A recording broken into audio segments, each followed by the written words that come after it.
सबसे पहले तो हम बात करेंगे कि बैकड्रॉप इस सारी मूवमेंट के हवाले से। स्टूडेंट पहले निकले थे, 6 जून को भी निकले, लेकिन उसके बाद वो फेज़ 1 था और लोग वापस भी चले गए और लगा कि शायद ये कुछ भी नहीं है। अब वो दोबारा फेज़ 2 में आए मुतालिबात मनवाने के लिए। ये क्या वजह है कि पहले इसको टैकल नहीं किया गया, कोई लापरवाही थी गवर्नमेंट की जानिब से, और अब वो निकले दिल्ली में बहुत बड़ा और उसके बाद बिहार में, बाकी जगहों पर भी इस तरह से वो निकल रहे हैं। इसका बैकड्रॉप क्या है?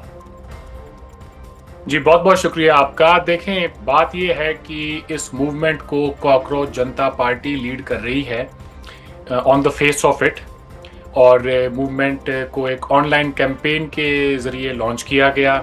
हमने देखा कि अभिजीत दीप के नाम के एक नौजवान जो कि बॉस्टन में अपनी तालीम हासिल कर रहे थे, उन्होंने सोशल मीडिया पर एक कैंपेन चलाई। फिर उन्होंने कहा कि मैं हिंदुस्तान आऊँगा और ऑन ग्राउंड आके और इस मूवमेंट को आगे लेकर जाऊँगा। तो वो जिस दिन आए तो उस दिन एक एहतजाज की परमिशन उनको मिली थी, एक दिन की, दिल्ली के अंदर। तो वो उनका मुकम्मल हुआ।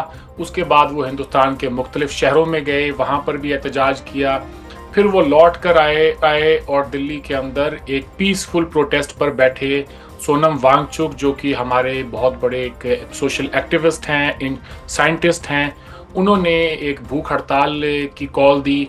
और उसके बाद जैसा कि आपने कहा, वहाँ से फिर इस मूवमेंट का आगाज़ हुआ। धीरे धीरे लोग इसमें जुड़ते चले गए। शुरुआती दिनों में तो लग रहा था कि ठीक है, 1000-2000 लोग आ रहे हैं, स्टूडेंट्स आ रहे हैं, देख रहे हैं, इजहार यकजहती कर रहे हैं सोनम वांगचुक के साथ। और ये जो पूरी मूवमेंट है, जो कॉज है इसका, कि जो नीट का एग्ज़ाम था, मेडिकल एग्जामिनेशन, जिसका पेपर लीक हुआ था, तो फिर धीरे धीरे जैसे जैसे रियासती रिस्पॉन्स जो है इस मूवमेंट को लेके मेन स्ट्रीम मीडिया में आने लगा, उससे स्टूडेंट्स में खासा नाराज़गी पैदा हुई। और जैसा कि अमूमन होता है हमारे खित्ते के अंदर कि कोई भी मूवमेंट हो जो कि अपने हुकूक की बात कर रही हो, चाहे वो तुलबा हों, किसान हों, मजदूर हों, तो रियासती जो भी इदारे होते हैं वो सबसे पहला काम ये करते हैं कि जिनका फॉरेन फंडेड है, बाहर से इनको हेल्प मिल रही है और उसी के चलते ये सारा कुछ हो रहा है, वो इग्नोर कर देते हैं उन तमाम ग्राउंड रियलिटीज़ को, उन तमाम मसलों को जिससे कि हमारे समाज में आज हर कोई परेशान है। बेरोजगारी एक बहुत बड़ा मसला है नौजवानों के अंदर।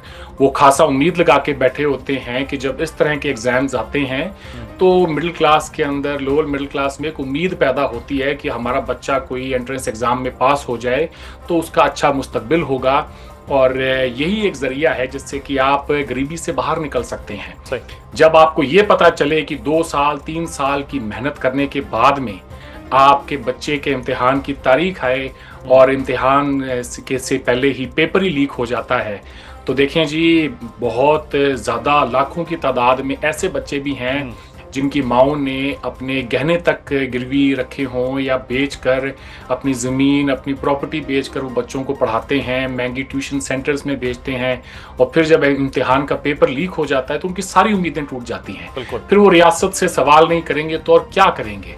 अभी हमने हिंदुस्तान की हम बात कर रहे हैं, स्टेट का रिस्पॉन्स है। पिछले एक हफ्ते में हमने देखा स्टूडेंट्स कम नहीं हो रहे हैं, लोग और ज़्यादा उसमें शामिल हो रहे हैं। दूर दूर से लोग आके उस प्रोटेस्ट का हिस्सा हो रहे हैं। बिहार में आपके सामने जो चीज़ें हो रही हैं, वाटर कैनन, पुलिस लाठी चार्ज बड़ा भरपूर हुआ है। यूज़ ऑफ फोर्स जिसे कहते हैं, वो ए पॉलिटिकल हैं, सियासी मुतालिबा भी नहीं है। तो क्या स्टेट ने ये समझा कि चीज़ें टैकल हो सकती हैं?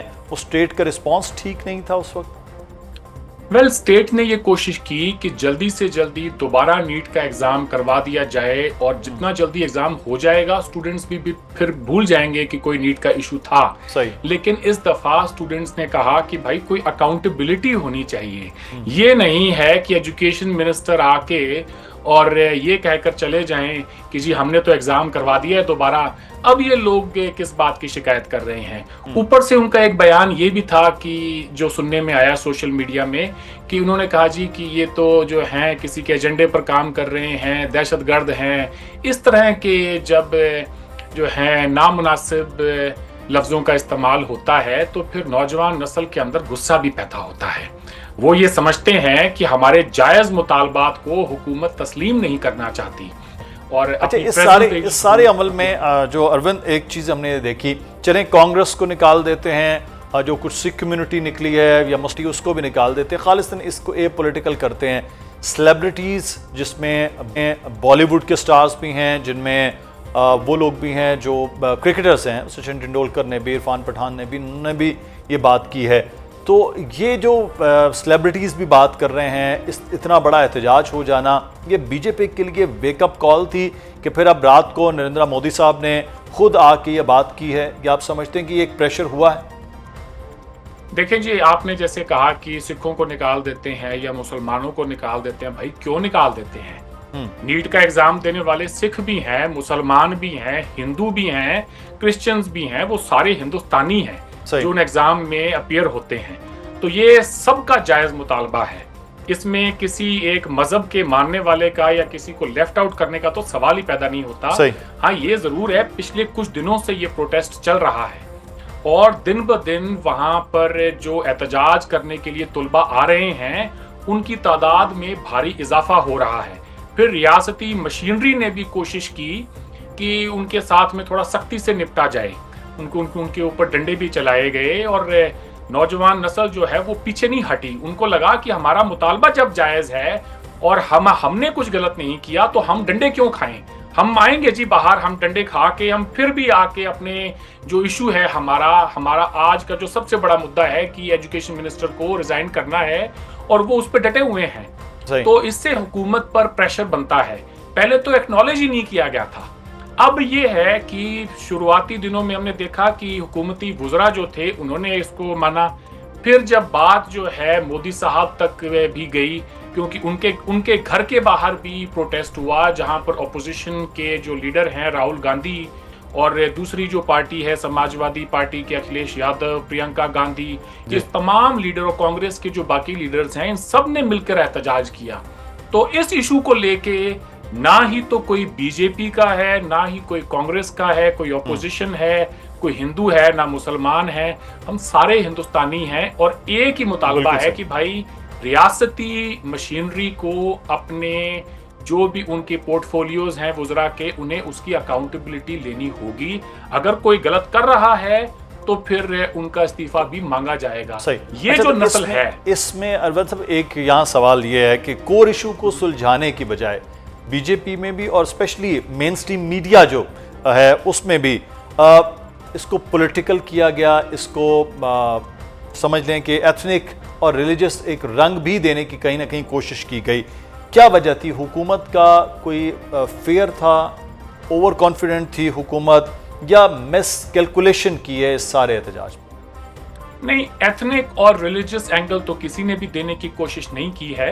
आप अगर वहां पे देखें प्रोटेस्ट साइट पे, तो जैसा कि आपने पहले फरमाया कि नसीरुद्दीन शाह से लेके शबाना आजमी हों, हमारे क्रिकेटर्स हों, सिविल सोसाइटी के बाकी जो सीनियर मेंबरान हैं, हर किसी ने सपोर्ट किया है। इसमें रिलीजन का तो कोई आंसर है ही नहीं। और ये जो जनरेशन है जेन जी जिसकी हम बात करते हैं, ये जात पात मजहब इन चीजों से बहुत ऊपर उठी हुई है। ये मॉडर्न डे जो एजुकेशन है उससे भी जुड़ी हुई है। मैं सिर्फ करेक्ट करना चाहूंगा अरविंद, ये मतलब मैं सिर्फ वो आज जो बात कर रहे थे रिलीजन का, मतलब हुकूमत ने उसको करने की कोशिश की या फिर मेन स्ट्रीम मीडिया से ये चीज निकली? एहतजाज करने वाले तो सब मिलके एक हिंदुस्तानी बन के वो एहतजाज कर रहे हैं और एक ही मुतालबा था उनका एजुकेशन रिफॉर्म्स का। जी नहीं, वो हुकूमत की तरफ से या मीडिया की तरफ से रिलीजियस एंगल नहीं दिया गया। हाँ, ये जरूर कहा गया कि